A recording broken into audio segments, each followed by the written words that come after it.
Most of us have sat through a mandatory class, training, or presentation at work that was pretty terrible. Worse yet, we probably felt like a hostage waiting to escape. Going through this type of experience hinders our individual ability to learn and causes teams to struggle to adopt new skills and ways of working.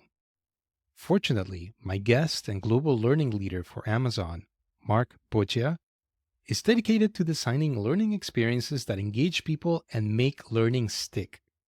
Mark balances pragmatism and business acumen with a human centric lens to create educational programs that connect with people's heads and hearts. In this conversation, Mark and I discuss his approach to making learning effective, insights on creating memorable learning experiences, the importance of empathy and storytelling, and pragmatic advice on being clear on business priorities, managing stakeholder relationships, and overcoming organizational barriers.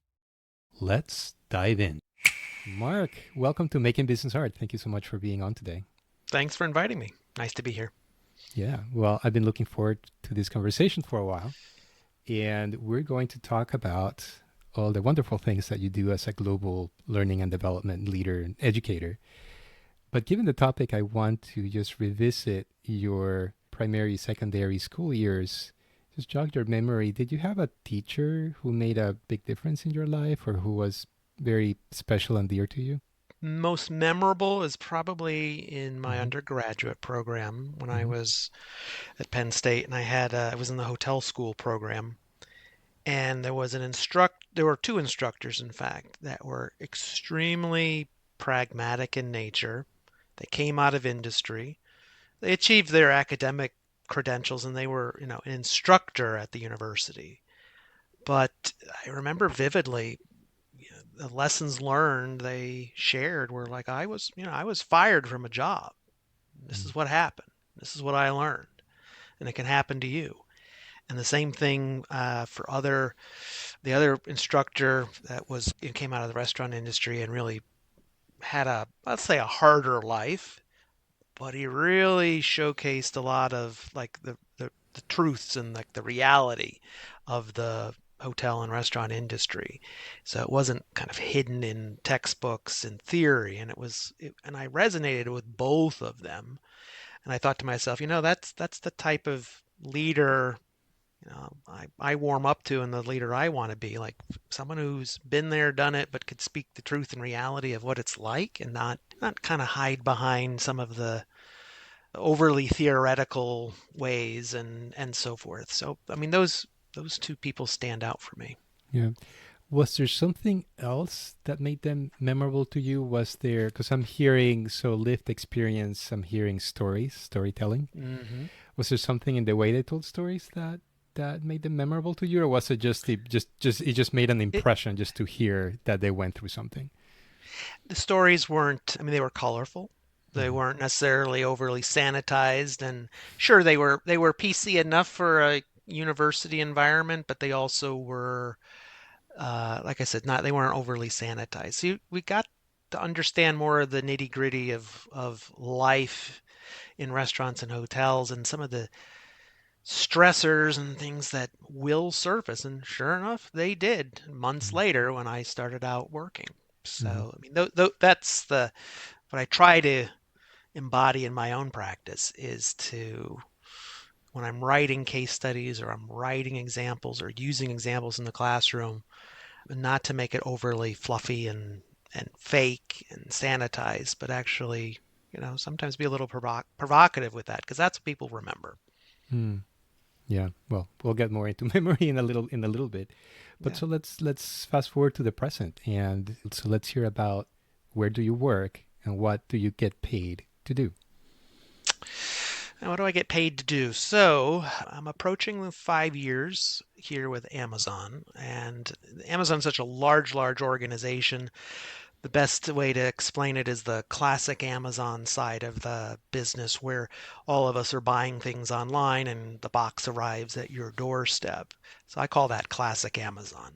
There's the other side of Amazon, which is the AWS and Amazon Prime and all of the other devices and so forth. And that's a whole other division.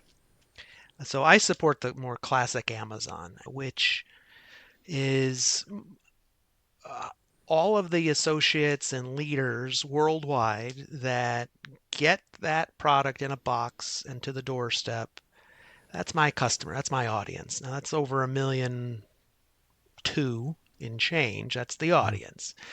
But narrowing it down even further, my department specifically focuses on management and leadership development activities, the capabilities activities for our exempt population, so the management teams worldwide. So there's about 33 countries that I support throughout the year. And specifically, what I get paid to do is to organize and lead our learning delivery, where we have both a mix of virtual and in person workshops, where we have any class sizes, anywhere 20 to 40 people for a few days in person, really to preserve the learning experience and preserve time for personal and professional development, networking, connections, and so forth. So I architect that experience in terms of all the touch points that a participant engages before the class, during the class, and after. Of course, there's a lot of logistics that go into play, the meeting spaces around the world through our corporate offices, making sure people are fed. I don't deal with necessarily the travel aspect of it, but from the moment they arrive at the doorstep to when they leave, and then the post class engagements, that falls under my remit.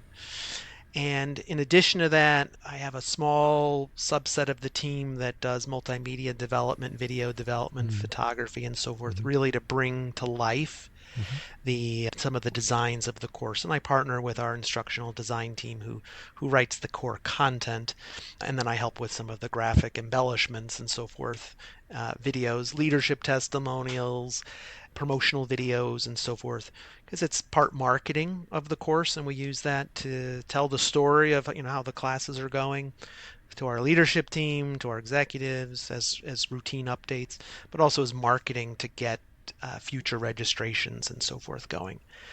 So in a given year, we're touching about just under 400 events every year in 33 countries, 17 different cities this year alone, and some of it is repeat, like our Seattle and DC offices, our Mm-hmm. London office, Tokyo, and so forth. So I spend a lot of time in the air.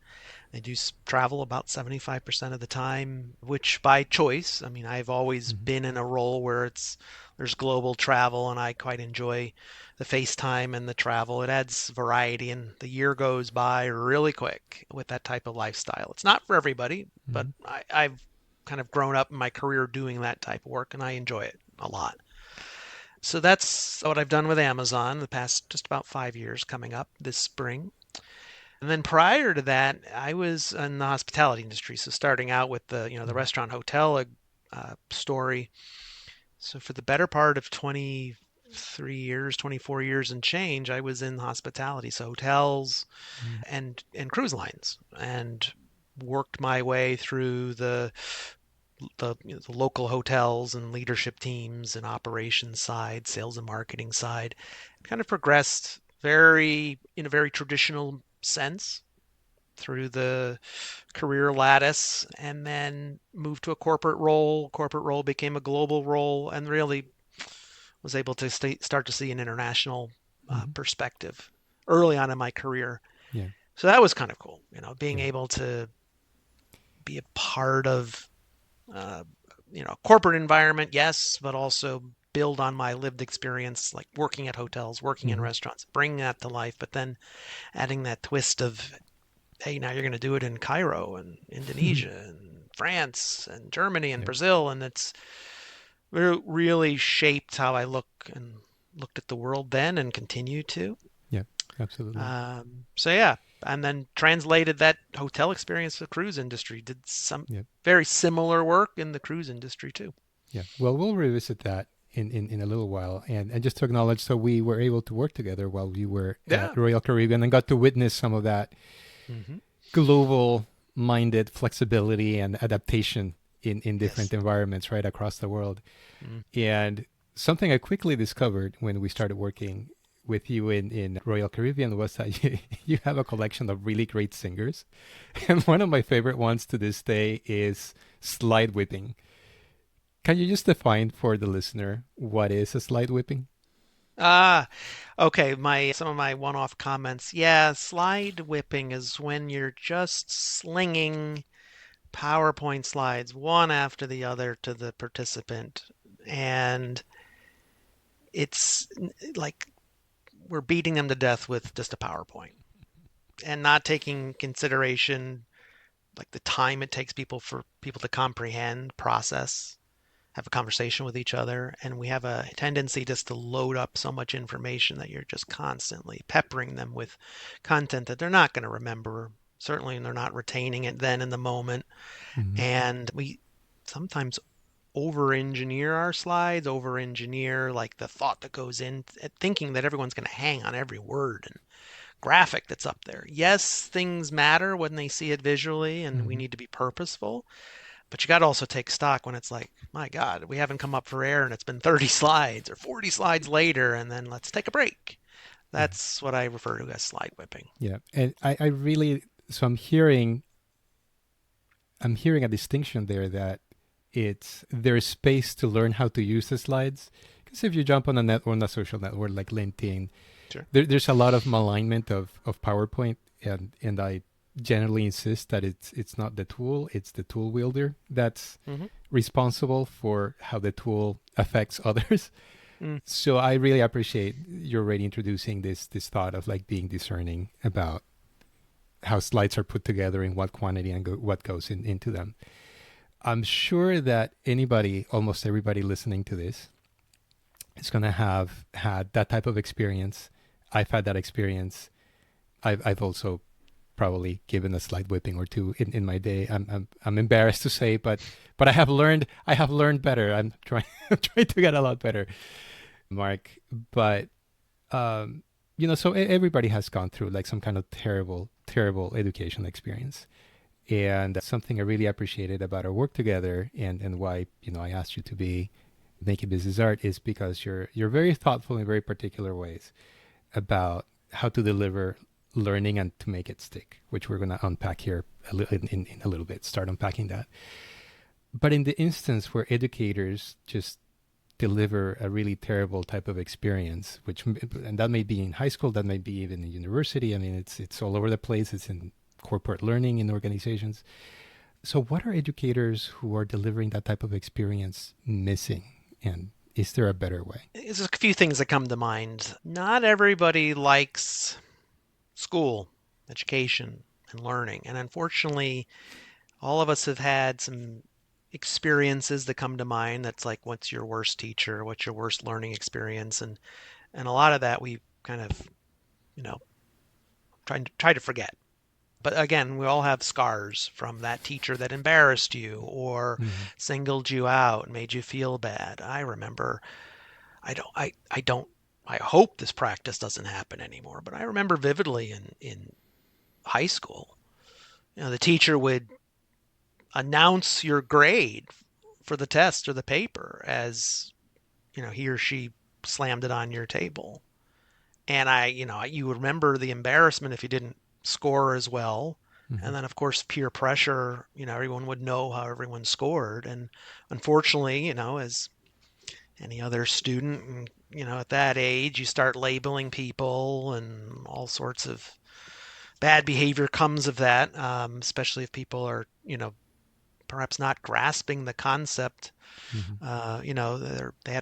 They struggled, but the teacher and then their peer group makes them feel like they're inadequate and stupid and anything else that comes to mind. And I remember like that was the thing that happened in nearly every class, and hopefully I hope they don't do that anymore.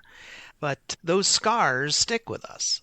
And not everybody had an enjoyable upbringing and in schooling. Some didn't do a traditional undergrad right after high school and had Mm-hmm. the college experience. Many of us, might have worked or did it part time, did it at night, and all of those lived experiences come into play. And so when you're in a corporate learning environment and they're there. You have to realize that some people are there because, well, that's the job, and if they're not there, they don't have a job. So, sometimes we call them hostages. Like they're there because they have to be there. Luckily, in my experience, there's only a few of those individuals, and they're easy to spot, really easy to spot. And, then there's a whole bunch of others that may be in the classroom with some degree of interest, but they're just like not jumping for joy. And then, of course, you have a small percentage that just absolutely loves it. They hang on every word you say, they Mhm. love every activity. And so, what educators sometimes get wrong is thinking that everyone who comes to that classroom is like that 10% that hangs on every word. They love Mhm. every slide. They love every activity. They can't wait to role play. They can't wait to do the extra activities.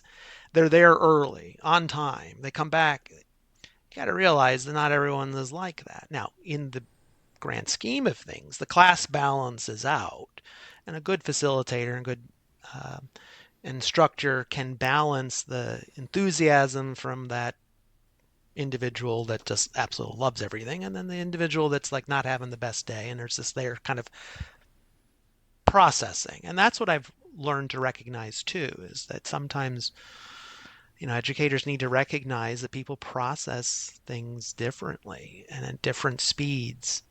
And just because they're not talking in the class or not taking notes doesn't mean they're paying attention.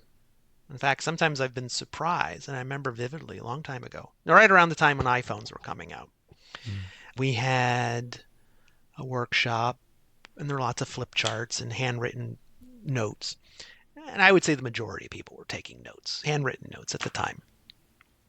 And, I would spot a few people just not doing anything, just staring off in space. And the conversation would happen and so forth. And I thought to myself, like, shouldn't they want to take these notes? Well, sure enough, at the break, what did they do? A few individuals came up with their new phone at the time, snap, snap, snap, snap, snap, took the picture. We're like, I got my notes. And I was listening to the conversation, and I didn't have to spend the time writing it because I took the photo when we were done. And I thought, huh, okay. I misread that participant as being disengaged when in fact they were at the time rather clever in doing something that many of us weren't doing until phones and mobile phones became more ubiquitous, across our lives. So yeah, getting educators to really understand the diversity in the room of Mhm. their appreciation for learning, how engaged they are in learning, is something we need to be mindful of. Yeah, those are all great points. Great points. I guess with the taking pictures, I do wonder if something is lost in foregoing engaging the body in writing. And I Mm-hmm. think there's some research behind that that does show that there's something missing there. But hey, if that really works, if somebody can really, I really loved learning all my life, Mark. But I'll admit that I wasn't always a great student, Mm-hmm. especially in K through 12.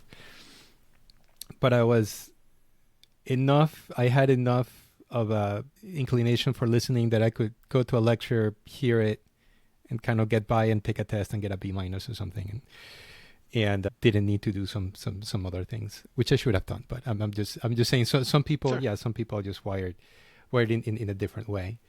So so let's having heard that. So there's a lot of empathy and understanding of the different people that may be in a space and how to come up with an approach that's going to be as effective as possible for everybody. Let's break down your philosophy and approach to humanizing learning. So tell me about, so what does it take to make learning engaging and memorable and ultimately Mm-hmm. sticky? Yeah. I have a head and heart kind of mindset Mm-hmm. where we Mm-hmm. have to use our head in terms of our business hat has to be on because ultimately we're serving our customers, our stakeholders, and it's a business. And on the heart side of things, we have to remember there's a human that's engaging with our products and programs, either in person, virtual, or self-paced, and it needs to be relevant, practical, sound, inviting, and all of those creature comforts that come with it. So when I look at learning, we've got to balance both. And I've fallen into traps and gotten into trouble many times when I would over-index on one versus the Mhm. other. And there's no formula per se. It's not like it's a 50-50, and it will ebb and flow with the stakeholders, I would say all your classic project management, time, money, costs, speed, all of those types of things. And so over the, my course of my career, I've been blessed with such a variety of stakeholders and types of topics that I can reflect back on and say all of them had both elements. There was a cost element of time, hard cost, actually producing a course, and all the research that goes into it, and all of the opportunity cost loss for not doing other projects, and the business savviness that you've got to demonstrate the value you're bringing to the organization, and that you may think it's the greatest thing, but if your customers don't, or if your stakeholders are scratching their head wondering why is it either taking so long, or why is it costing so much, or expectations weren't met for various reasons, you got to have your business hat on to navigate those conversations. Mhm. And then the head part of it is going back to like being empathetic of who your end user is, the customer who's taking that course or engaging in those products, and the whole life cycle that they go through and all of the touch points. So like I remember vividly two quick stories when I looked at two different courses, and I looked at their first point of entry, and it was registration. And as soon as they registered for the course, what was the communication back to them? And what did it feel like? And did it make someone excited, or did it like scare the hell out of them?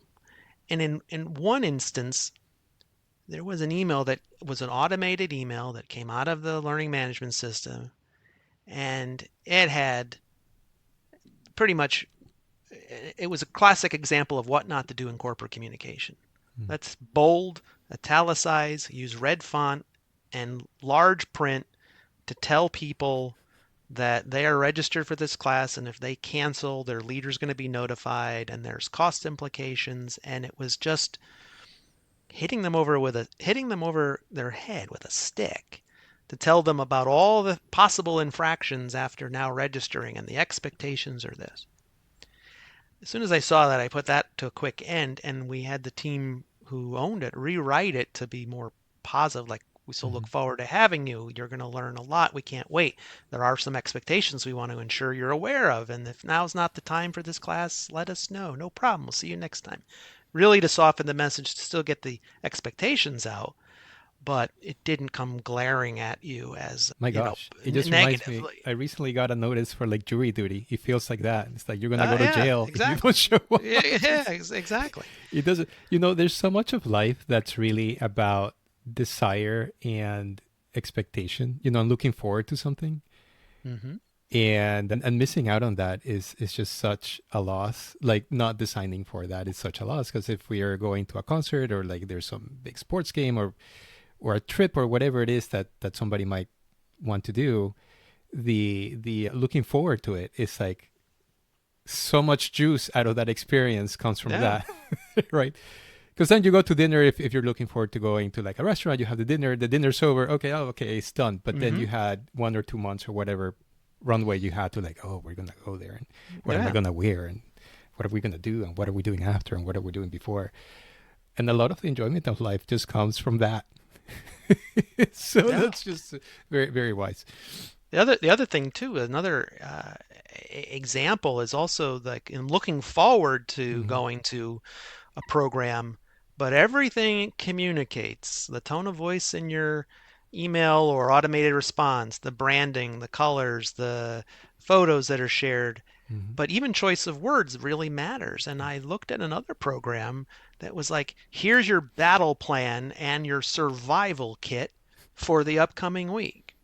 And I Hmm. thought, for someone looking at this, like what goes through their head when it's like, okay, a survival kit. Now Hmm. they're trying to be cute with a branding of like it's a Hmm. boot camp, which I've learned also is not the best term to use for like an intense training session. It Hmm. sets some negative connotation associated with it. And I was like, God, survival kit. Like, what am I getting myself into? Hmm. And battle plan and so forth. And it's it's just word choices Hmm.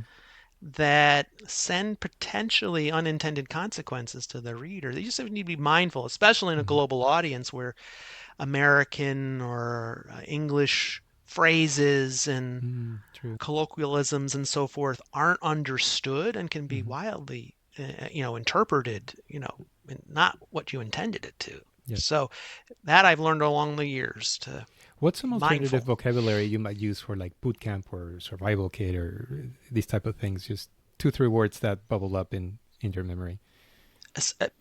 Experience week or Mm. something with the word experience. Mm-hmm. Drawing a blank, but that one is what comes to mind mostly because then that one word signals, there's a world of possibilities Yeah. that could be. Instead of pain and suffering. Yes, Right? exactly. Yeah. Workshop, Yeah. seminar, session is sometimes, okay, it's boring, going to the Hmm. classroom yet again. Yeah. So, Yeah. yeah. Now, did I understand that you have a model that you apply, like 8 block model? Yeah, many years ago, Hmm. I organized my thinking around kind of 8 different boxes. Where over the years I've kind of refined it, but I look at as a learning leader, a department lead, or just as an individual learning practitioner, that you've got to have this head and heart mindset. And as I look through things, it's you have to focus on the people, you have to focus on the finance and the business model behind everything you're doing. You obviously have to focus and deliver results on the projects you're assigned to do, Hmm. and those projects need to have something measurable, something that you can report out and say it worked or it didn't. And that kind of ties back to the business hat. And then I think about all the process. How do you invent and simplify? How do you raise the bar and get innovative? And how do you thoughtfully use technology in the right spots? Not everything needs to be gold plated. And so thinking about the processes we go to build, does a scrappy solution work? Because it's just enough. It's a minimal lovable product we can get to our customer. Or where, as I say, where's the juice worth the squeeze with, hey, this is a product, a program that's highly visible and really needs a lot of white glove Hmm. treatment. And so the time and investment there is important. So I kind of think about where are we being innovative, where are we being scrappy, where are we deep diving, where we really need to invest that time for those particular programs. Not all programs are the same. This sixth area I look at is really the external marketplace. Like where are Hmm. we, where do we stack up against the competition? And that will depend on company culture, where some companies care about the competitors, others don't. And there's good and bad to that, but I like to keep my ear to the ground a bit to see what other companies are doing, how technology and other products and programs used to develop courses have evolved over the years, vendors and so forth that are out there that potentially could be a great partner. Whenever that time comes, we may need to reach out. So you need to know Hmm. what's going on in that marketplace a bit, and also conferences and associations so you can network among peers and benchmark, Yeah. build your network. Then there's two other boxes I look at is really the promotion, and promotion in terms of like you have to carry the flag for your department, your division, your practice, because learning and development, yes, has a seat at the table, but then you have to question, which table, how big is the table, who else is at the table. Hmm. Hmm. And sometimes you really do need to be more forthright with promoting the wins, but also being self-critical of where you fell short and being ahead of that story with your Hmm. stakeholders and customers to Hmm. say, I'm a business leader with a P&L and accountability. I get things right, but I also don't get everything right, and I'm going to tell that story and promote that as I'm running learning like a business. Because too often, if you don't, it'll be seen as a cost center, or I've Mm-hmm. even heard it be a corporate tax or a Mm-hmm. burden by stakeholders. And then lastly, the eighth area I look at is really the future and just what it's just staying attuned to social media channels and other sorts of resources where you can get a flavor and a taste of like what's the future world look like in terms of the business landscape, the learning landscape, technology, and so forth, and just carve out a little bit of time throughout the year to at least consider those and Mm-hmm. figure out how you're going to potentially leverage some of those new things coming out, or just say, you know what, I think it's a fad, and let's just Yeah. you know be mindful of that. Yeah. So just going back to the one piece you were saying about reframing the learning and development unit from a cost center to a business, because we encounter that with HR, we Mm-hmm. encounter that with IT departments as well sometimes. What are like one or two messages that have helped you kind of connect and convince the more skeptical leader who maybe is not quite getting it, to get them to shift and appreciate the unit more of as a business rather than a cost center? And however small that shift is, sometimes we can't just completely convince somebody, but I mean, you've been doing this for a long time. Is Are there one or two types of messaging that you notice have been effective for you? Definitely, there's the work you do has to tie to business goals and figuring out through a two-way conversation that senior stakeholder, what do they care about? And if you have and can find that one area you can latch on to, Mm-hmm. okay, so this is what you're really trying to achieve, and then you start to be you you become and foster a partnership with them, and it takes time. It is not. I mean, I remember vividly senior vice presidents I worked with at Marriott that were skeptical upon that first meeting or two, but you'd be surprised. I mean, they took note at the questions you asked, the diligence in your ability to take notes and encapsulate what they said and paraphrase it back to demonstrate understanding. Mm-hmm. And they, over time, open up to some some two-way banter or pressure testing or thinking. And Mm-hmm. I know you asked for X, but you know what? I got to tell you, for all these, you know, uh, from a consultative standpoint, here's all the reasons why learning isn't going to solve your issue. And I have a better recommendation, and it doesn't involve building an e-learning or a workshop. And then they see there's value because now you're being a consultant or a consultative learning leader as opposed to just fulfilling an order. And that across the learning industry gets, and the L&D professionals sometimes get, and not sometimes, many times, gets a bad rap because they just fulfill the order without taking that time to really consult up front.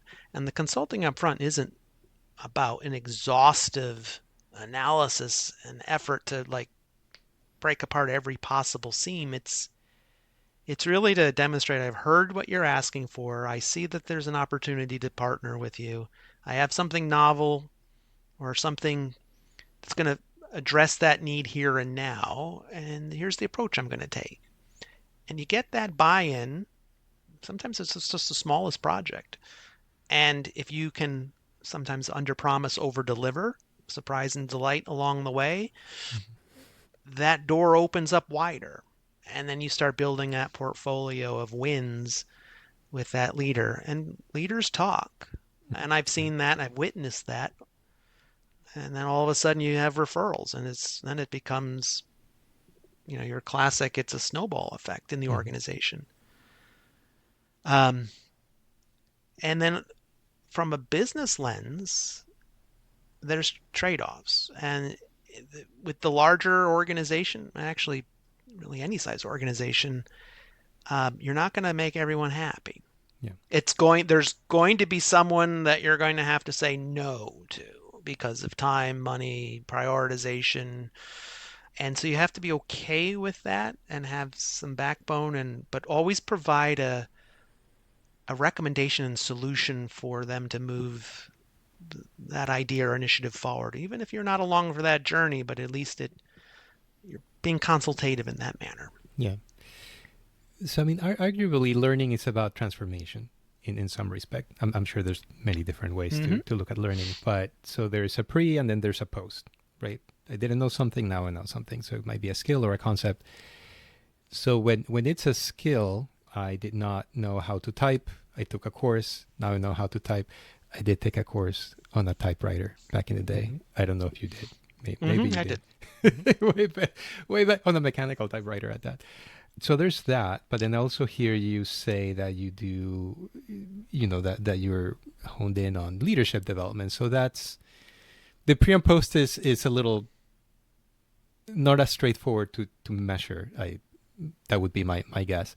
So tell me a little bit about that. Like how do you communicate those transformations and show the impact of your work in these cohorts of people that are going through some training or some learning experience? Like tell me a little bit about that. Yeah, it is. It is a challenge everyone contends with, Mm-hmm. and it's going to vary by program and the duration and the type of engagement you have with participants. My best example was a cohort that was a yearly cohort. It was more of a high potential program, but it lasted 9 months. Yes, it had classic pre and post measures of knowledge gained. Mm-hmm. They didn't know how to do certain mechanical engineering, electrical engineering topics. And this was a technical high potential program. Mm-hmm. And they learned from experts. And at the end of that duration of time, yeah, they learned, and we saw it with the post measures. Business impacts, yeah, we saw it through their analysis and project led tasks where they were assigned to apply the learning to their own hotel, and they from there proposed a business plan, presented their business plan, got feedback from their real customers, and at the end their project was able to save tens, in some cases hundreds of thousands of dollars to the company based on everything they learn and they apply. Now that's like the gold standard, once in a Mm-hmm. career type program that is great to have on the resume, great to have as a story. And I had the benefit of running it for about 6 years when I was at Mm-hmm. Marriott with the partnership with the engineering discipline there. Mm-hmm. And it was a lot of fun to experiment along the way, but we saw transformation. And in fact, we saw personal transformation because we said, hey, we're, together for 9 months. And at the time, if you remember, Ezekiel, the Fitbit just came out. Okay. And we said, you know what? Since we're doing so much data logging and Mm-hmm. measuring, how about we make it personal and actually measure ourselves? And at the time, it was just at the moment when the Fitbit came out and people were trying to log their 10,000 steps. And I made it into a game. And that game turned into a competition. And by the second year, it took off where everyone, we distributed them and we had this whole contest and so forth. And it's pretty telling when people come back to the graduation ceremony and they're 50 pounds lighter and they have Wow. stories to share of Mm-hmm. their health and their family and so forth. And they have a different outlook. It was like a whole feel good moment of not only did they learn, but they physically and personally, health, Did mentally got did better. that also have the effect of like building community? Did it cohere the group of people? Absolutely. Yeah. Absolutely. They Sounds like it would. we had that weekly check-ins and people would Mm. post and we would see their results, and it was Mm-hmm. in the very early days of that Mm-hmm. sort of health monitoring and tracking via apps and creating a team and so forth. We had the support from the organization too, like we put money toward it and prizes and other incentives along the way. It was a great testimonial, but that was a longer program. Yeah. It's not as, I guess, the stories aren't as juicy and fun to share when you're only with a 1 day or a 2 day course, and Yeah. you have to really Mm-hmm. like have clear expectations of, at the end of the 2 days, what are people really going to walk away doing differently? And I probably would say, you can count on one hand the practicality of Mm-hmm. applying a new concept or a model or a way of thinking on the job, and then it really becomes an effort by the leader, the L&D team, Hmm. to track their application on the job because we don't see them sometimes ever again. But we have to rely on anecdotal evidence or sometimes Right. post course surveys and so forth. Is this person doing or acting differently, 3 months later, 6 months later? But there's this window of time and I've always said this, there's a window of time where please stop bothering me. Like I took the class and I went through the experience. Sure, I come back and I tell my leader or my team all the things I learned and maybe retell some stories and anecdotes. I might have my materials with me for a period of time, but life comes back and we get distracted and Hmm. hopefully we take those learnings and apply it organically. Sometimes we'll nudge or push or a reminder. That's nice. You have a reminder. But probably 30, 45, maybe 60 days later, like I'm not thinking of Yeah. that class anymore. And then it becomes noise in the system. And I know Right. there's been a lot of push to say like, hey, we need to keep learning sustainment alive and we keep pushing people and nudging people and re-engaging people. But then you get to a point where you're now annoying your audience and it's bad news when the Outlook or email filters are pushing you into a folder called delete automatically. And then they don't even see your messages anymore. And it's like I use an example all the time, like when we go and buy a new car, we're excited about buying a new car. So if we read the owner's manual or look at the videos online and the dealership follows up with you and it's all well and good for that first 30 days after you get the car. And you might have a question or two. Hmm. But I don't want my dealer calling me 6 months later, 9 months later, a year later, pestering me about, hey, did you check out that new feature? Like at that point, it's noise and a distraction. Yeah. So, Yeah, absolutely. Well, in the project we did together, obviously I didn't have the insight, the visibility into that project, but I remember that you very intentionally we were doing this kind of like skill building, mm, creative problem solving course, and you have built homework into it. So there was it was all hands on, applied, go solve a real problem in the organization. And something I remember is that then the weeks later, so there was the course, then there was the kind of the post course, or it was part of the course, but it was outside of the classroom mm-hmm, teamwork, and then they came back and they presented findings and some recommendations and some other ideas to leaders, and I remember some leaders just with their heads, just burying their heads in their hands because the project made visible a series of problems that, from what I remember, were kind of known. We're just kind of things that were, you know, conversations pinging around the organization, but it mm-hmm. surfaced. It made the problems kind of very, very visible in a very focused way. And I thought that was really interesting, just watching the leaders react and kind of connect to, oh, here's this issue. Here's some thoughts, like the people proposing, well, here's how we can address it. Mm-hmm.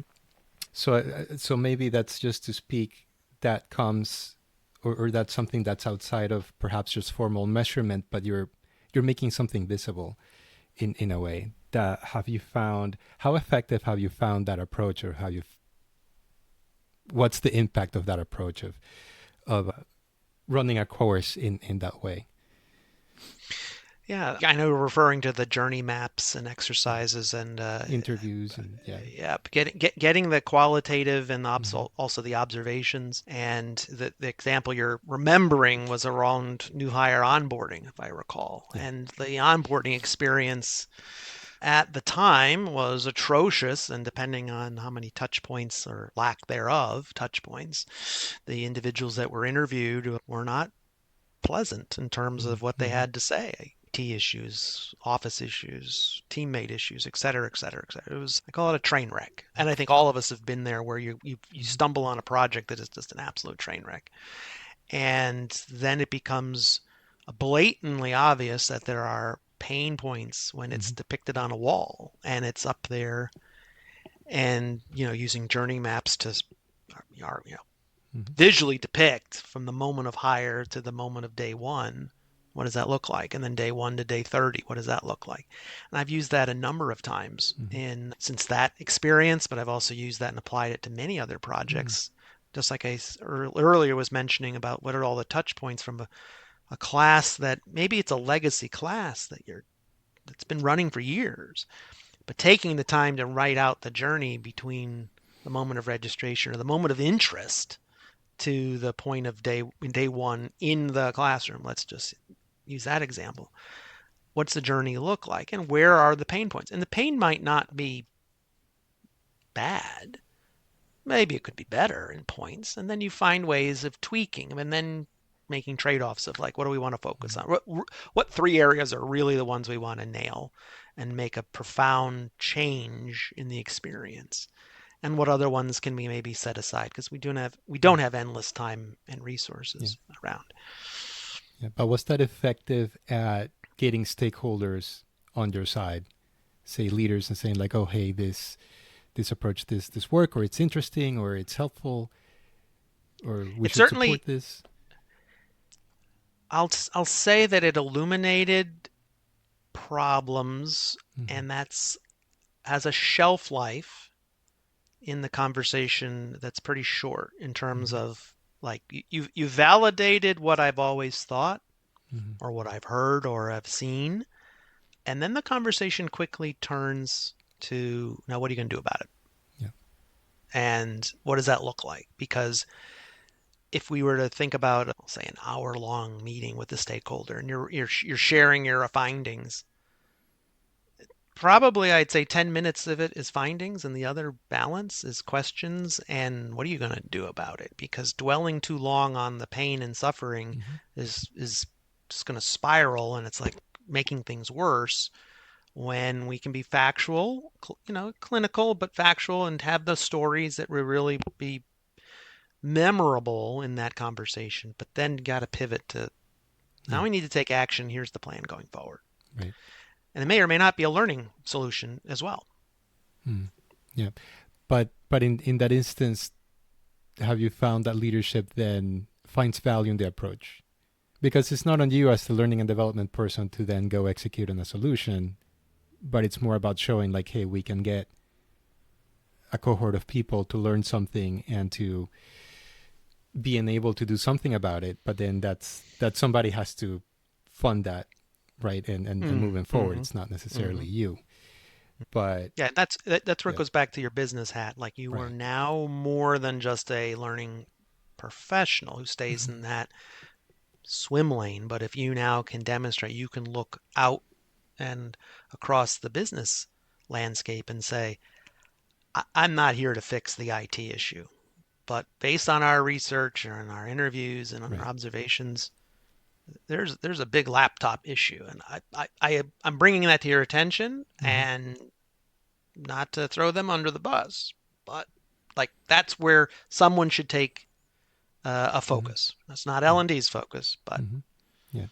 yeah. Well, so we touched on, or we agreed that learning can be thought of as transformation. At least that's one way to look at it. And anytime there's change and transformation, there's also organizational antibodies that come out and resist change and transformation. So what are one or two really common barriers that you've encountered in organization that you have to overcome to make learning happen and make it effective? Barriers, you've got time. Mm-hmm. The expectations for how soon can we do this product? How soon can we get out? It becomes a scale question. How many people? How many time zones? How many countries? And some people might say, well, I have 500 people and they could figure out the math and we can accomplish it in, X number of weeks or months. Or if it's virtual, it's a one and done and off you go. In other cases, scale might take years. And so there's this pressure to deliver, and you got to look at the calendar and figure out business realities and the ebb and flow. And guess what? We're not taking training classes Thanksgiving week or during other holiday weeks. Like we have to recognize that we do not have 52 weeks of the year to deliver training. In fact, in my personal window of time, I can deliver courses between March and the end of June, and then Hmm. from September and October. That's my window for my Wow. business. That's the window I have to work with. So I have to navigate that calendar and time expectations, and how are we Hmm. going to scale it? Then the other piece of barrier that comes in on the time perspective is how much time are we asking of the participant? And there's the opportunity cost of time away from their day job. Yeah. And then the amount of pre-work and the reality of people. Will they do the pre-work? Will they do the post-work? Would they do the project? And there's a cost associated with maintenance in terms of time maintenance for the L&D team also to say, it's all well and good to say, hey, you're going to do a project at the end of the class and you're going to apply your learning. Well, who's gathering that final product? Who's evaluating it? Who's monitoring if they did it or not? All of that comes at a time and expectation, and that saturates resources. So you have to worry about not over engineering this beautiful program with all of the bells and whistles and touch points, but then you don't have the time and capacity to actually see it through. Hmm. So that's a big barrier of not recognizing and being honest with your resources and the amount of time you have to work with to really do it well. So I would almost rather leave people wanting more than over engineering a solution that can't be sustained and can't be Right. scaled. Right. That's key. Interesting. Well, let's jump into the time machine and just take a few brushstrokes here at your career journey. So we've been talking about your role, this global role that you have as a, you know, learning and development global leader. But you studied, as you mentioned before, you studied hospitality at university. What drew you to that major? It was a high school job working in restaurants Mm-hmm. and catering facilities that was a source of income, but also just hobby and interest just growing up in the household, learning to cook along the way, and just was like, I'm pretty good at this. I enjoyed it. Mm-hmm. And when I was in undergrad, I changed majors and ideas, all sorts. You know, if there was a compelling faculty member or course, I thought, I really explored those first 2 years of college, Mm-hmm. bouncing around ideas of maybe I can do that, maybe I can do that.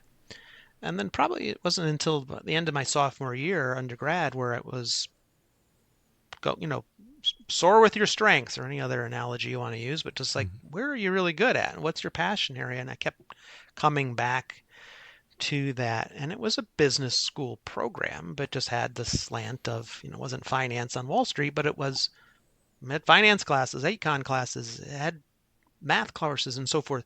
You're running a business. It just happens to be a restaurant or a hotel that I had an affinity for. And so that was the choice to Yeah. major there. Well, after that, you went to work for Marriott, and Hmm. you made a 19-year career out of it. So you were there a long time at this Yeah. global company, and I'm curious to hear how did working at this global hospitality company shape you as an educator? I saw the as a learner, as a person learning and attending courses that Marriott had, and they had a very robust catalog of what I call legacy classes, classes that my boss at the time took or became a facilitator for. And 10, 15, 20 years later, the course, of course, is modified and updated, but it's still part of that onboarding experience, or it's a milestone program in your career when you hit a certain level or function or role or time and position. Those courses become available, and that becomes your career milestone.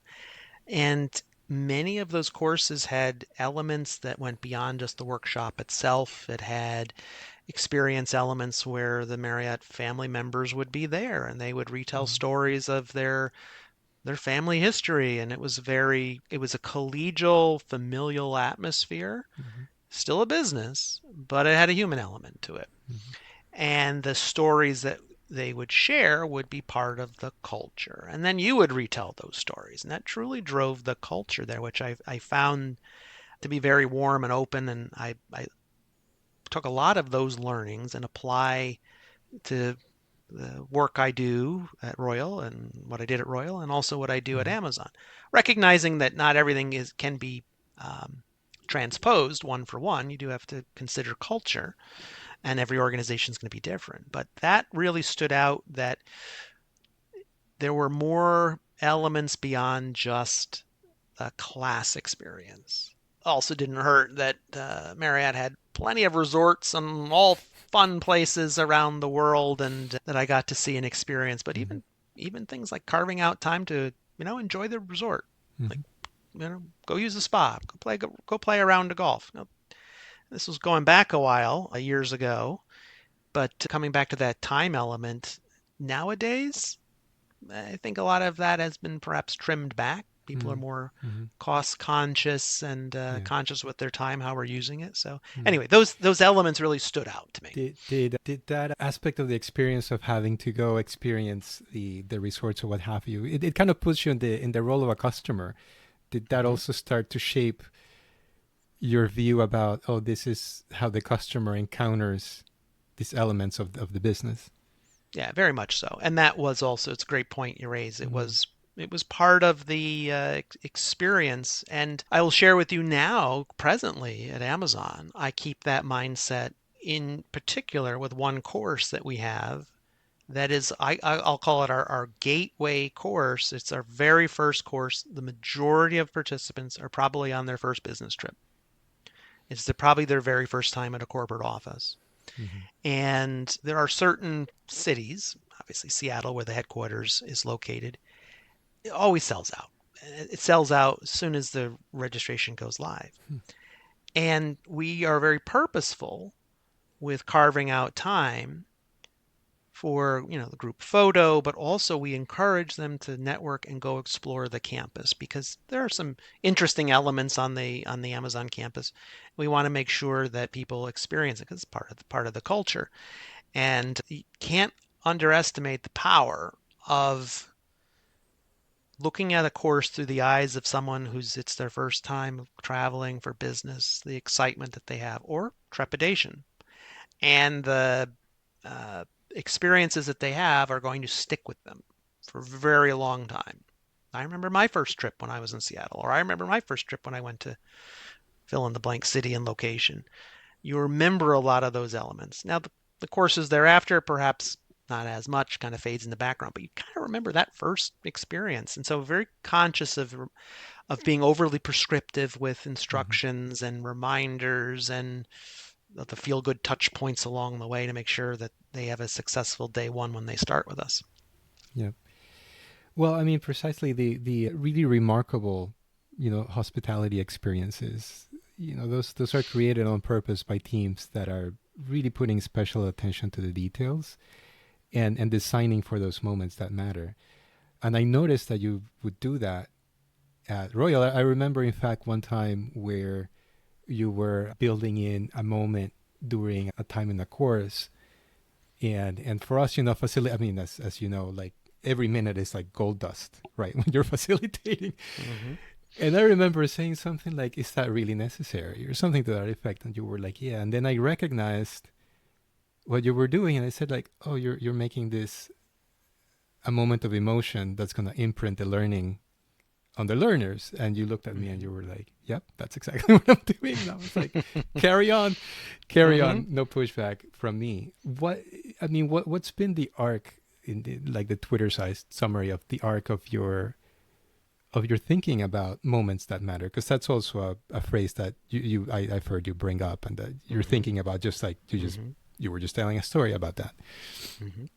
Yeah, Moments That Matter, probably on my bookshelf back there. It's Mm-hmm. also a title of a book, and highly recommend that you look at your course and experience for those sticky moments that what's going to stand out and be retold. And I use this philosophy with any project I look at and say, let's just say there's a 2-day program or a 3-day program. At the end of day one, you call home, talk to a loved one, or maybe you check in with your boss or your team, and you're going to get the question, how's it going? What's the class like? Or are you enjoying it? What do they say? And they're not Mm-hmm. rattling off the learning objectives.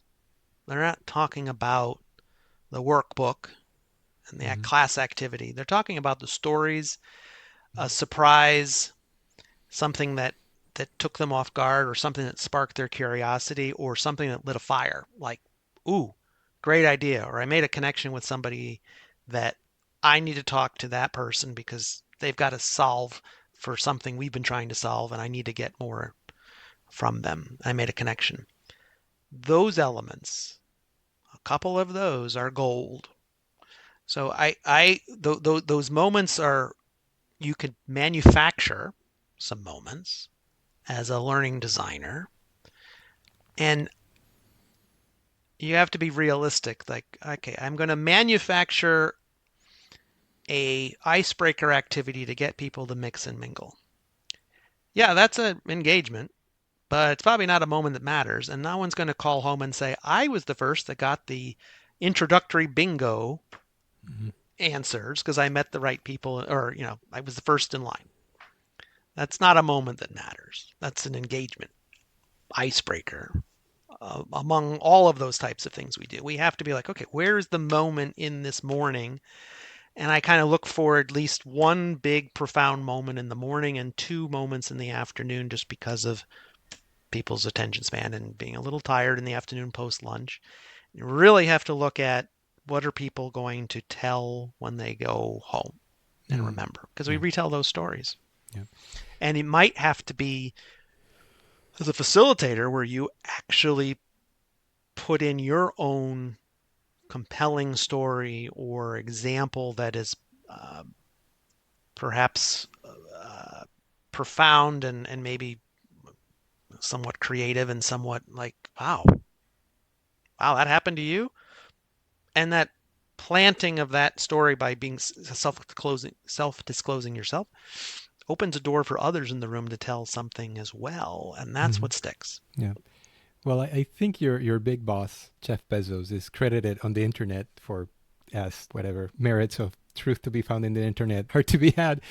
But there's this notion of brand is what other people say when you're not in the room, which is Mm. kind of what Mm-hmm. basically I'm hearing you Mm-hmm. say. Yeah, yeah. And then after Marriott, you also worked at Royal that we already acknowledged, Yep. and I haven't been on a cruise, but fortunately, right before our project, I did some light user research for that involved cruise lines and some other things, some other elements.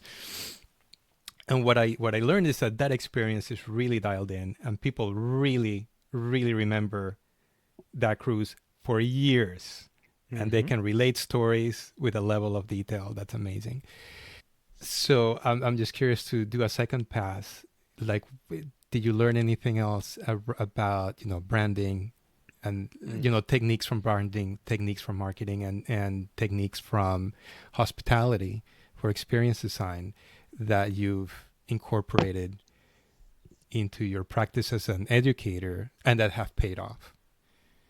So, using the phrase we always learned in the cruise industry, is from those experiences, Mm-hmm. the guests will always rave about the ship the first few days on board.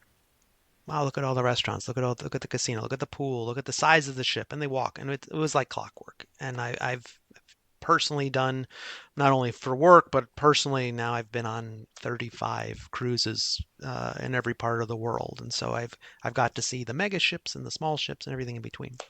And I look forward to my cruise with my wife. We go away for a couple weeks and we cruise, and it works out for our Mm-hmm. desires to see the world in that manner, and look forward to it, and can retell stories. And the ship, yes, for the first few days, everybody is walking around, and especially if it's their first time, and they're mesmerized by the size and the technology and the operation. But there's a pivot point where they Mm-hmm. then tell stories about the staff, Yes. and it's about Yes. how warm and friendly and attentive the staff were. And so when they leave and they go back home, it was like clockwork. What do they always talk about? They talk about usually the food that they ate or the amount Mm-hmm. of food that they ate. But the staff usually comes back Yeah. over and over and over Yeah. again. And then the ship tends to be kind of like the third. It really depends on the ship they were on, what kind of stories they want to share with someone who knows about cruising or not. Mm-hmm. Anyway, from a learning perspective, if I translate that, sure, the experience of the classroom that people walk into, the table that they're sitting at, the materials they're touching, all of that brand tone of voice conveys a message. And someone could sit down and look and say, well, I have sheets of paper that are stapled that look like they were photocopied off the printer an hour ago. Sends a very different message than a professionally looking bound booklet and so forth. It also sends a different message if there's technology. If, oh, there's an iPad there, or there's a tablet or some sort, that I'm going to engage the class this way.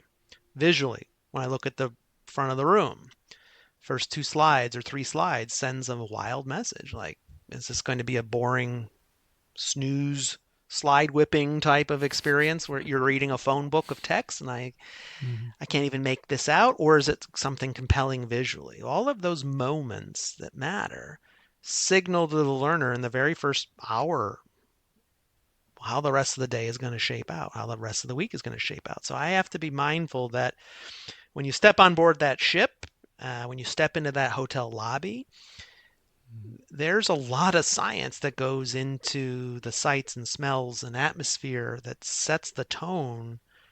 And there's a lot of smart people that know how to design that. We need to apply that same philosophy when people step in to the classroom. Now I know not everything is classroom learning, and so virtually delivering classes virtually has its own sets of pros and cons. But you have to be mindful of if you're offering a webinar or designing something that's being meant to be delivered virtually. How do you keep everybody dialed in when they don't have those touch points like in a classroom? And then via e-learning or just video-based, self-paced, there's ways of being really creative to spark curiosity, Mm-hmm. but it comes at a loss of some of the obviously the connectivity Yeah. with others in the classroom. So I've learned a lot about that over the years and apply that to the. What have you learned about teaching? I imagine you do some remote, live, online, remote learning. We have learned how to, be decent on online, and as much as people complain about remote Mhm. meetings, going back to what I said about PowerPoint before, it's the remote meeting itself. There is some loss of bandwidth and connection among people, but there's still opportunity to bring it to life and get people engaged and talking and animated. Are there one or two learnings that have come about for you due to the pandemic, probably, if nothing else, about activating people on a live online environment? Uh, I've being mindful of timing and Yeah. a not even pandemic related, but just due to business conditions and Mm-hmm. being conscious of cost and so forth. Sometimes meetings are best purpose to do virtually, Yeah. and instead of flying everybody in to meet for a few days. Mm-hmm.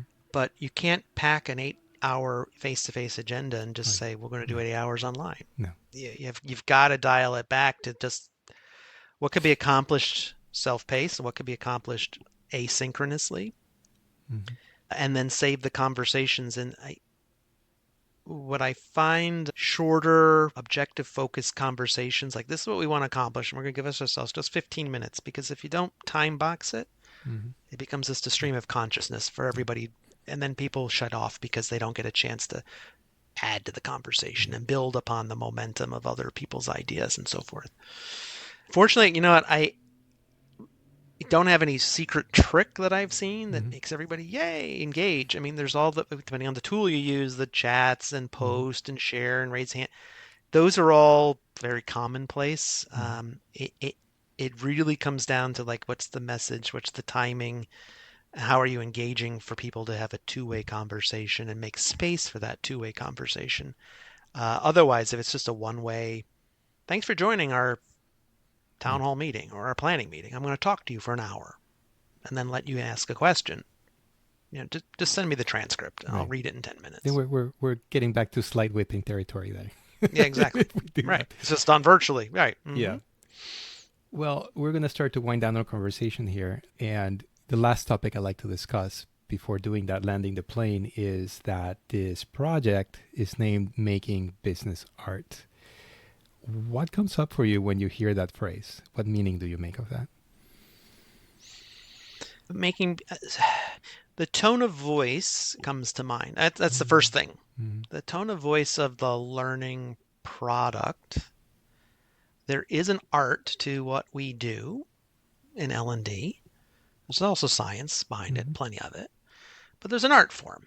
And like an artist, you do lots of drafts, scrap it, shelve it, and you'd be surprised when you pull that canvas out weeks later, months later, years later in some cases, and dust it off and go, yeah, I did something similar to that. I'm going to keep building on that canvas and I'm going to develop a product because it's maybe now is the right time to go with that approach. And you know what? If it doesn't work, or if you're engaged in something and just grab a different color pen or different paint color and go over it again. So you can constantly modify what we do and sculpt the learning experience and continue to iterate on it. I mean, that's the art form that we have. Um, and I think if we think we're going to paint the Mona Lisa and have it hang and be preserved for years and years and years, we're mistaken. And I was a learning experience I had years ago, early in my career, that if you put all this effort and time and money and resources to try to build this beautiful cathedral or paint the Mona Lisa here, you're missing out. This is, and it's not like, well, we're just going to finger paint and just hang up anything on the refrigerator. Like, put some thought into it, but recognize that your artwork is going to get critiqued. Some mm, are going to love it. Some are going to want to hang it up on the wall. mm, Others are going to want to pass right by it, and others will take note and go like, yeah, that was a. I could see the vision of what the artist had in mind, and everything in between. But your artwork has to sell, which is the other piece of it. yes. Like, the starving artist's artwork of, fields of Mm, flowers and so forth aren't going to sell as well as other pieces. So I that's where I come out to it. yeah. Well, I think also art, just art by itself, it sparks some emotion. It sparks something in us. And I heard you acknowledge your approach to head and heart. And I remember in a past conversation you told me about you check in with people with that, like what's your head at, where's your heart Mm-hmm. at. Mm-hmm. Just give me one more pass about head and heart and how that, it sounds like it's an important thing, an approach Yeah. to what you do. Yeah, it's an approach I use, and I don't use it uh, often like as a standing agenda item because then it becomes insincere. Mm, But at a start, and I don't. I learned this from another leader, mm, so I did not come up with it. But I was intrigued by like, that's a pretty good way of starting off a meeting where you ask everybody where their head is and their heart is, and usually the head is like, what are you working on right now? mhm, What are your 5 things you're working on? And people are really good with rattling that off. But then the moment is where your head is at, and people will reveal, depending on the closeness of the team or makeup of the group, that they're dealing with a loved one who is fallen ill, or a pet that recently passed, or they're mhm, concerned about their children's after school activity. Whatever that might be is an indicator of where their heart is at. And when we consider around the table, everyone has life outside of work, and this project, in the grand scheme of things, this learning project, it's like, are we saving lives? Are we landing planes on aircraft carriers? And any other analogy you might say. Sometimes it's helpful to put that into context of, yes, this is an important project, or maybe this conversation will yield that this mhm, project isn't as important as we thought it was. mhm, But all of us are going to look at it from our lived experience, have a different angle mhm, and lens that all is value add. And sometimes people are not in the right headspace. And mhm, maybe they're distracted. And if someone's disengaged or less engaged than they usually are, we can sense and see like, well, maybe now I have a little bit more empathy for why they maybe are a little less engaged. They got a lot going on, and I wasn't aware of that. And it also breaks down some barriers that we're all human. And Mm-hmm. so that activity allows us to share and be a little vulnerable about what's going on in our life. And I have seen a different tone in meetings where I've used that approach, where people are more respectful, and perhaps, if they were gearing up and sharpening the sword for a fight and a dialogue on something, they were, maybe they hold back a little bit in understanding that, Mm-hmm. we're all dealing with things. So anyway, I use that, but again, not every meeting, Mm-hmm. but on occasion I will pull that out of my bag of tricks and use it. It's very helpful. Mm-hmm. Yeah. So, what's one piece of advice that you would offer someone, like a team leader who is, kind of struggling a little bit with stickiness of learning in their organization, and they want to start making learning more memorable and effective? The biggest advice is never to rest on any one particular approach as the be all end all, and to recognize some feedback from stakeholders, signals from your participants, verbally, non-verbally, when and where they're distracted in the class, when they walk out, all of those signs. You have to have your senses up to monitor how people are engaging, what they're talking about, how they're talking about your course experience, and force fitting your solution, thinking that your approach is the Mm-hmm. only approach Mm-hmm. because it's grounded in a research study, it's grounded in an article that you read. I have always seen over the years that anyone who comes to the table with they know the answer can be disproven by someone else at that table Yeah. who has just the opposite Yeah. view and the amount of Yeah. research and support they have. And so advice is be open to a contradictory point of view, be open to the fact that another point of view and approach may equally work, and give each other or give others the space to get their views out there. And then Mm-hmm. no one says you have to compromise or collaborate on everything, but if you go about just thinking you've got the answers to everything and it's one and only one way, it'll work sometimes and then it will backfire Yeah. royally other Yeah. times. Yeah. I mean, just to flag what I've heard as a thread through this entire conversation is lots of empathy, pay Mm-hmm. really close attention, and then respond to what's actually in front of us instead of some concept that we think is the right thing is actually respond. It actually ties back to like the oldest business advice, right? Find a need and fill it. So Mm-hmm. but finding is really paying attention and understanding to what's in front of us, and then the fill it is that response in context to what best serves the people in the situation. So I think that's great advice for not just for learning, but I think for like almost anything. So very, very, very great advice there. Well, we have reached the end of our conversation. Now I just want to do a quick lightning round, and then I'm going All to right. open up the floor for you to share whatever you have going on. So, our lightning round questions. You ready? All right. Here Fire we away. go. First one, and this might be hard for you. You're going to have to make a choice because I know you're an avid reader. What is the last piece of media that you loved? That can be a book, a movie, a podcast, or anything else. I'll go with a book. It's Power of Geography. It's a whole series Mm-hmm. of books that Tim Marshall, if I remember his author's name, Power of Geography, about 6 books right now that he has.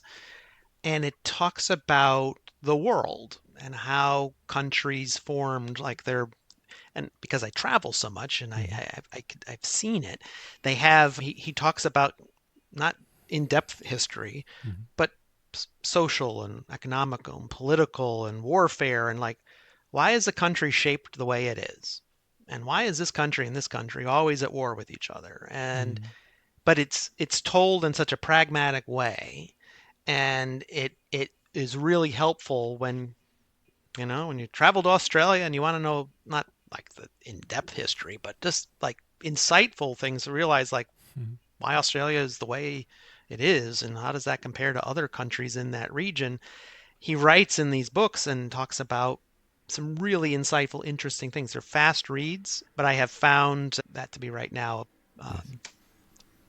something By interesting the I'm way, reading. for the listener, something I know about Mark, is that he buys and reads a lot of books. So it's kind of like poetic that you ended up working at Amazon from where Yeah. you spend ungodly amounts of money on books, right? Yes, yes.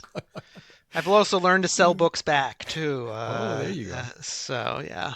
It's the book consumption habit has evolved. So now it's Yes. a book cycle. Yes. Okay, next question. What is something that inspires you? It's going to be personal hobby of mine that I engage in is photography, and I've done that Hmm. for years and have gotten better Hmm. as time has gone on. But I've joined some clubs and organizations that Hmm. inspire me to push every week for something Oh, nice. different and Hmm. new. And I've been going and doing it now for a few years, where weekly assignments are. Hmm. I mean, assignments is a strong word, but there's a task, Hmm. and it forces me to use the camera, and it forces me to try something I wouldn't normally do, and it's greatly opened up my skill level and my repertoire of the types of Hmm. photos I take. So Hmm. it's just not taking architecture photos and travel photos, but Hmm. really pushing it. But what inspires me is when I see a community of other photographers who share their work on a weekly basis, not to compare, uh, scores, and Hmm. it's not about that, but it is about like seeing other people's creativity at the same task and how they took that exact same task and turned out a piece of artwork that is, wow, like I never would have thought of that. That is pretty awesome. I'm going to bookmark that. Next year when that task comes around, I'm going to use that for inspiration. So it's almost an inspiration board. So every Yeah. week I have an inspiration board of probably 4,000 photos that I Wow. can comb through on different tasks. And that's what inspires me to keep pushing, because it's one of those hobbies that Hmm. you'll never stop learning. Yeah. You'll never be You'll never be an exceptional expert at everything. There's always something to get better at. So, Yeah. Photography, I found I also do some photography, and I find it to be a really useful way to learn to see differently hmm through my own exercises of what you're saying when you look at somebody else's work and shift perspectives. What's your tool of choice? Is it a phone or a camera or like a camera, Nikon. Yeah, Nikon? Nikon full. I I shoot Yep. Canon, so you're a Nikon person. Okay. Or just teasing. All right, next question is what is a song or band that you must play during a solo road trip? Hmm. You know what? I don't have any one particular band. I do listen to a lot of music, variety of music from all genres. Hmm. So I'd likely just be streaming the Spotify on the in the car, and Hmm. it's going to go from 80s to Hmm. classic rock to EDM to everything in between, jazz, and sometimes the news. So. Anything that's been on your playlist lately, music wise? No, not really. No. No. Okay. And finally, what do you want to see more of in the world? I have a couple items already in the works Hmm. for like deep South America, down at the tip Hmm. of Argentina and Chile. That's planned. New Zealand is on the Hmm. list, Yeah. and Iceland, Yeah. up in that neck of the Yeah. woods. So, So yeah. those are things that you want to go visit in the world, but what would you want to see more of in the world? What do I want to see more of the world? Hmm. I'll still go back to places. Okay. De- uh, Developing nations in Africa is something Mm. that's intriguing Okay. for me. I've been to a few countries in Africa, but it's the world unexplored. Yes, for travel, but I think there's just a world of opportunity from a learning standpoint, and making impacts to communities and societies there, that I think a lot of U.S. based businesses aren't yet, with the exception of some industries, aren't yet really into and exploring with Mm. vigor. And I think there's an opportunity, and it's something I would look forward to, or at least Mm. would like to get engaged with something in that respect. Yeah, no, very interesting. Well, we're reaching the end of our conversation. I just have to acknowledge that there's so many other topics that we could have talked about. So maybe I'll have to have you back to talk about, say, Sure. adapting hmm learning in hmm different societies, in different cultures. I think I remember the instance when we were working together. You went from Miami to the Philippines, and that was Hmm. we had some interesting conversations, some reflections about that, and now that you're like touching 33 countries, I'm sure you have lots of thoughts to share about your experiences. Yeah. But in closing, what do you have going on that you might just want to share with listeners, and where can people find you? What do I have going on is I am very much into 2025 and 2026 planning, and really my head is out 6 to Hmm. 9 months from now, organizing and Yeah. kind of making sure everything is prepared and for our learners, and also adapting to as the business changes and new priorities come up, which they always do.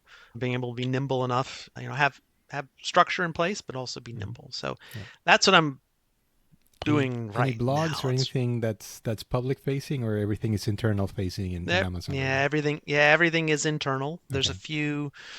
There's a few journals that I do blind reviews for research articles in the academic space, and a few other authors who have reached out for uh, similar engagements like this that I contribute to, and some guest speaking slots at some universities Hmm. that offer a master's program Yeah. in education. So look forward to that this winter. Nice. So somebody might be looking for a guest speaker. Maybe they can think of you.